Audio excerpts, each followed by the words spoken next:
ನೀವು ಹೊಸ ಮಾಧ್ಯಮದವರು ಹಳಬರು, ಅದೇ ಹಳಬರು ಇಲ್ಲಿದ್ದಾರೆ. 1500 ಚಿಲ್ಲರೆ ಕೋಟಿ ಹಗರಣನ ಕಡತಗಳಿಗೆ ಬಿಬಿಎಂಪಿಯಲ್ಲಿಟ್ಟು ಪೊಲೀಸ್ ಬಂದೋಬಸ್ತಿನಲ್ಲಿ ಎಂಕ್ವೈರಿ ಮಾಡೋಣ ಅಂತ ಹೇಳಿದಾಗ ಮಾರನೇ ದಿನನೇ ಅದಕ್ಕೆ ಬೆಂಕಿ ಇಟ್ರು. ನೀವೆಲ್ಲ ಏನ್ ಕ್ವಶನ್ ಮಾಡಿದ್ರಿ? ಅದಕ್ಕೆ ಅಂತ ಒಂದು ಆಯೋಗ ಮಾಡಿದ್ರು. ಯಾವ ಆಯೋಗ? ಯಾವ್ದು ಮನೆ ಆಯೋಗ? ಸದಾಶಿವ ಆಯೋಗನ ಯಾರು? ನ್ಯಾಯಮೂರ್ತಿ ನಾಗಮೋಹನ್ ದಾಸ್ ಅಲ್ಲಿ ಈ ಕಳ್ಳರದ್ದು ಇದು ನಿಜ, ಇದು ಕೆಲಸಗಳು ಮಾಡಿಲ್ಲ, ಇವರು ದುಡ್ಡುಗಳು ಇದು ಮಾಡಿದ್ದಾರೆ, ಇವರು ಬೆಂಕಿ ಇಟ್ಟಿದ್ದಾರೆ, ಇವರ ಆಸ್ತಿಗಳನ್ನೆಲ್ಲ ವಶ ಮಾಡ್ಕೊಳ್ಳಿ ಅಂತೇಳಿ ನಾಗಮೋಹನ್ ದಾಸ್ ಆಯೋಗ ಆರ್ಡರ್ ಮಾಡಿದೆ. ನೀವು ಕ್ವಶನ್ ಮಾಡಿದ್ದೀರಾ ಏನಾಯ್ತು ಅಂತ? ಎಲ್ಲಿ ಮಾಡಿದ್ದೀರಾ?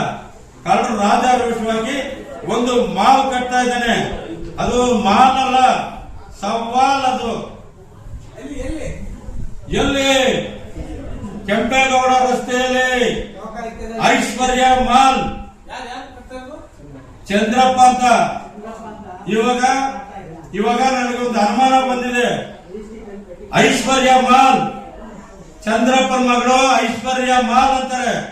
ನನಗೆ ಅನುಮಾನ ಬರ್ತಾ ಇದೆ, DK ಶಿವಕುಮಾರ್ ಮಗಳು ಐಶ್ವರ್ಯನೇ. ಯಾಕೆ ಇವ್ರ ಮೇಲೆ ನೀವು ಕಂಪ್ಲೇಂಟ್ ಕೊಡಬಾರ್ದು? ಒಳ್ಳೆ ಪ್ರಶ್ನೆ.